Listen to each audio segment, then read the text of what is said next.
Here's a possible solution for Democrats if you follow her lead. Watch. If people pay their fair share, if corporations and the ultra wealthy, for example, as Warren Buffett likes to say, if he paid as much as his secretary paid, if we reverse the tax bill but raised our corporate tax rate to 28%, which is not even as high as it was before, right.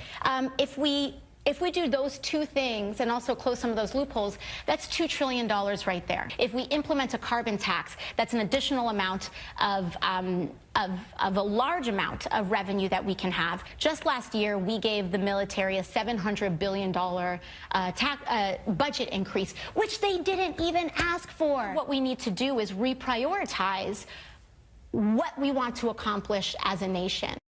Jesse? I heard today that she actually has an economics degree. And that's just astounding because it didn't look like someone who was versed in economics talking about that. She was looking at her notes the whole time. She's talking about how, what's wrong with that? Oh, I mean, yeah, but you speak like a linguist, though. I mean, she's just trying to keep it simple for the folks. You're going way over their head.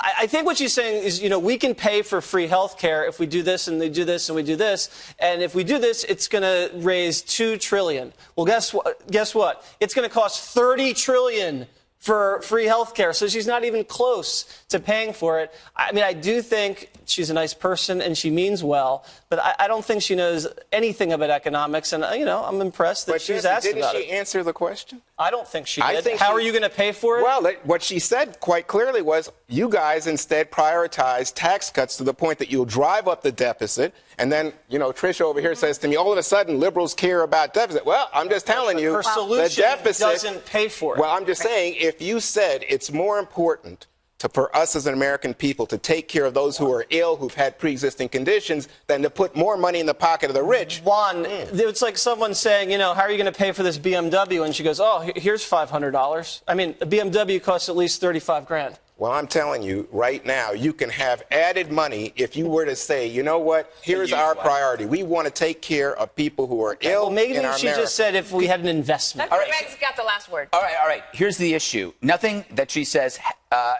pertains to wealth creation. This is always the difference between the left and the right. Her answer, her solution for any kind of monetary issue or gum disease is taxes. Yeah, it's going to be taxes. But if you ask them, how do you create money? How do you create wealth? They will look at you and they will look down at their notes and there'll be nothing in those notes. They should start asking her how to create wealth instead of how to take wealth. Yeah. You know, I think she would say what we need to do is just redistribute what we have. That's what she said. That's what she will say. That's what's fun. That's alarming. I mean, that people fundamentally, I don't think most Americans, if you push them, will actually tell you that they want to go to work and turn over their check to Uncle Sam. I think most Americans really want to keep all that they have. But there is a part of the population, you think about the people that followed Sanders or the people that are following her, that say, no, wealth redistribution is okay. Yeah. That's the way they want to live. Because all right, Juan, we got to go because we've got so much good stuff coming. Let me just make one last point. We have too much income inequality, and it's becoming a political liability for you guys. Growth.